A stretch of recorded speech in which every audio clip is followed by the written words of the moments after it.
예수님께서 우리를 구원하시기 위해서 오셨는데 기뻐하십시오. 우리는 사랑을 받은 사람들입니다. 그리고 사랑을 받고 있는 사람들입니다. 그리고 사랑을 받을 사람들입니다. 여러분, 세상 사람들도 기뻐합니다. 그죠? 근데 왜 기뻐합니까? 조건 때문에 기뻐하죠. 프로모션 되었기 때문에 기뻐하고, 좋은 집을 사서 기뻐하고, 자식이 좋은 대학교에 가서 아이비리그에 들어가서 기뻐하고, 또 내가 하고 있는 비즈니스가 참 잘 되어서 기뻐합니다.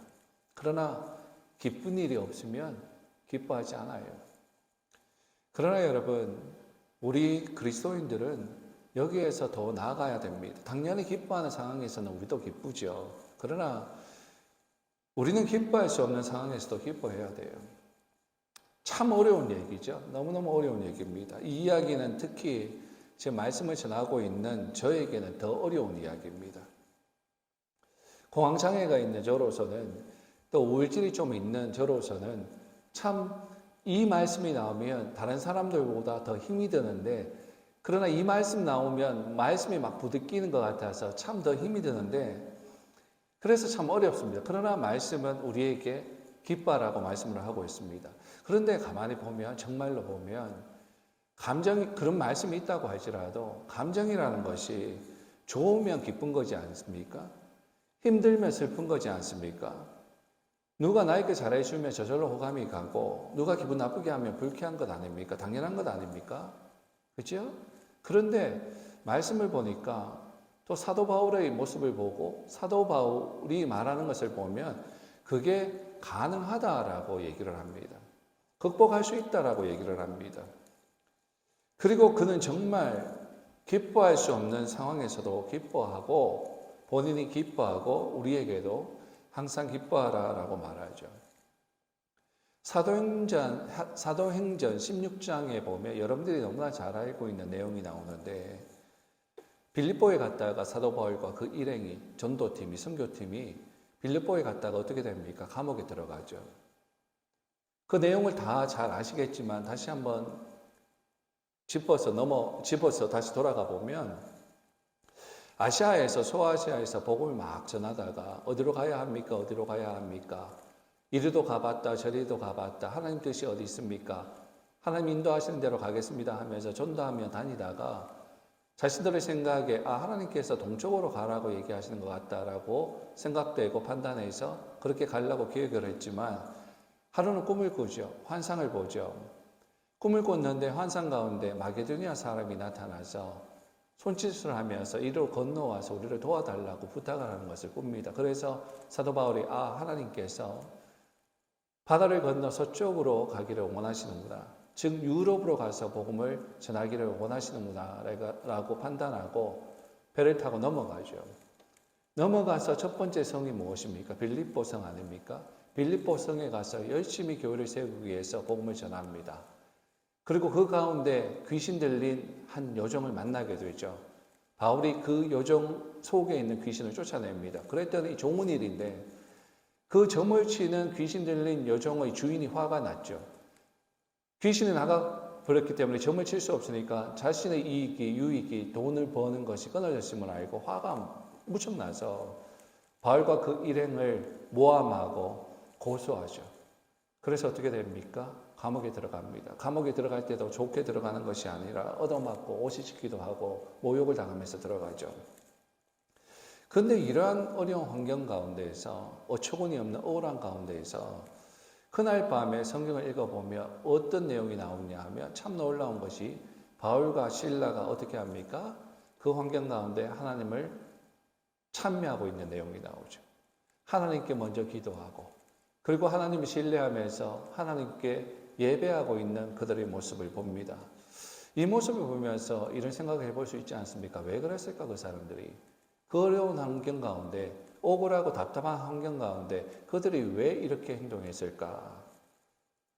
내가 그래도 사도인데, 내가 그래도 목회자인데, 그래도 모범을 보여야지.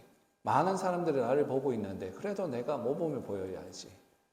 내 마음은 그렇지만 힘들지만 그래도 힘든 척하면 안 되지. 그렇게 해서 찬송하고 기도했을까요? 보통 세상 사람들이 그렇게 하죠.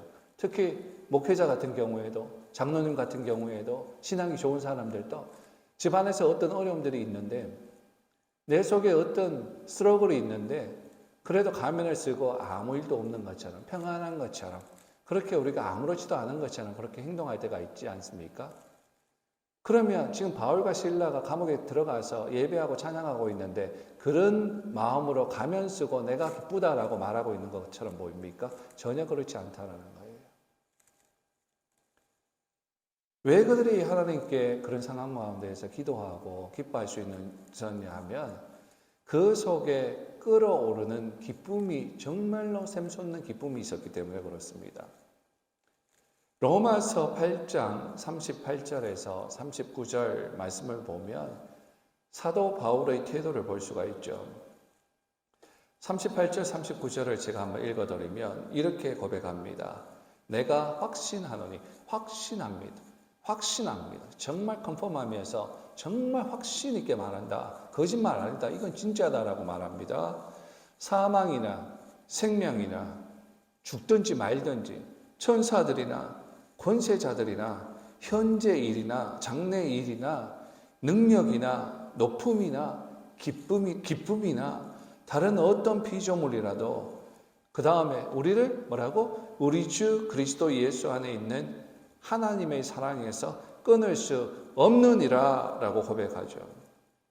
절대로 어떤 세상의 것도 내 속에 있는 예수 그리스도 안에 있는 그로 인한 내 속에 있는 하나님의 사랑을 어떤 것도 끊어낼 수가 없다라고 고백하고 있죠. 여러분, 이런 사랑을 가지고 있는 사람은 절대로 불행하지 않습니다. 이런 사랑을 갖고 사는 사람은 어떤 환경에서도 불행하지 않습니다. 제가 결혼하는데 저기 앉아있는 우리 아내 제 아내하고 결혼을 하는데 몇십 년 전에 결혼을 하는데 환경의 어려움이 참 많았어요. 결혼하기가 불가능한 환경이었습니다. 왜냐하면 부모들이 반대했으니까. 아무도 도와주지 않았으니까. 특히 저희 아버지가 그렇게 결혼을 반대했습니다. 인사드리러 갔는데 그리고 이제 우리 아내를 보았죠. 보고 무슨 마음이 비틀어졌는지 계속 반대를 하는 거예요. 그래서 심지어 전화를 합니다. 우리 아내 아버지, 저희 장인어른, 돌아가신 우리 장인어른에게 전화해서 결혼 못한다고 우리 아내에 대한 악담을 막 퍼부으면서 그러면 아내의 아버지 입장에서는 얼마나 가슴이 아프고 화가 나겠습니까? 너무 속상하죠. 내 귀한 딸을 시집 보내려고 그러는데 그 집에서 이렇게 악담을 하면서 막 비방하는 그러한 소리를 하면서 반대하니 그 아버님은 또 얼마나 기분이 나빴겠어요. 그러니까 그 아버님도 이제 결혼하지 마. 그 집에 가지 마. 네가 왜 그 집에 가는데? 내 귀한 딸이 왜 그 집에 가는데? 이제는 저희 집 쪽에서만 반대했는데 이제는 동시에 저희 집사람까지 반대하니까 정말 힘들더라고요. 그래서 결혼하는데 다 반대하니까 아무도 안 도와줘. 그래서 아무 도움을 조금밖에 도움받지 못하고 결혼을 하니까 계속 어려운 거예요, 생활이. 스타트가 어려웠으니까. 세상 사람들처럼 직장 생활을 해서 돈이 목적으로 살면 어떻게든 모으겠지만 목회자의 삶을 살겠다고 하니까 돈을 버는 작업이 아니잖아요. 그러니까 도움도 못 받아서 없는 데서 그 전도사 월급을 가지고 살아가니까 계속 힘든 거예요. 뭔가를 해보고자 할 때에 돈이 없으니까 뭔가 해볼 수도 없는 그런 상황으로 계속 어렵게 살아가는데 너무너무 정말 깜깜하더라고요. 너무너무 깜깜해서 그럼 어떻게 합니까? 포기합니까? 제 마음에 포기할 수 있는 마음은 포기하고 싶은 마음은 없었어요. 사랑하는 여인을 그냥 또 아픔을 주게 하고 싶은 마음은 없었어요. 그래서 반대하더라도 우리 결혼하자 하면서 나아갔는데 그때 결혼을 극복하기 위해서 어떻게 했느냐 하면 기도원에 갔었습니다. 같이. 기도원에 가서 함께 기도를 하면서 그 기도원에 가면 이제 산책로 같은 길들이 있지 않습니까? 기도를 하고 예배당에서 기도하고 또 나머지 남는 여가 시간에 함께 그 기도원의 그 산책로를 이렇게 걷는데 마침 주위에 아무 사람이 없더라고요. 그래서 제가 어떻게 했느냐 하면 어필하고 내가 업어주고 싶다고 업어줬습니다. 업어줘서 이렇게 얘기하면서 그 비탈길, 그 산길을 내려왔던 기억이 있는데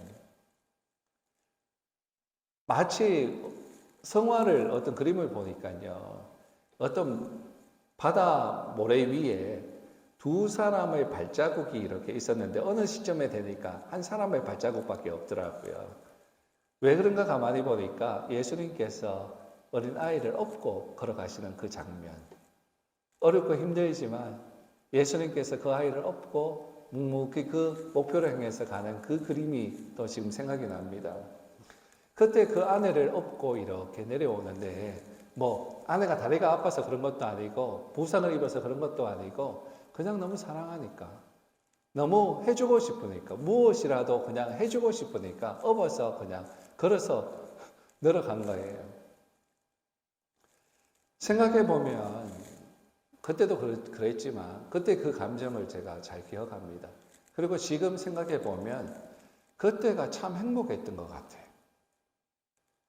왜 행복합니까? 환경은 어려운데, 지금 난리인데, 결혼할 수 없는 상황인데, 그러나 어렵지만 사랑하는 사람과 함께 했으니까 행복했던 거예요.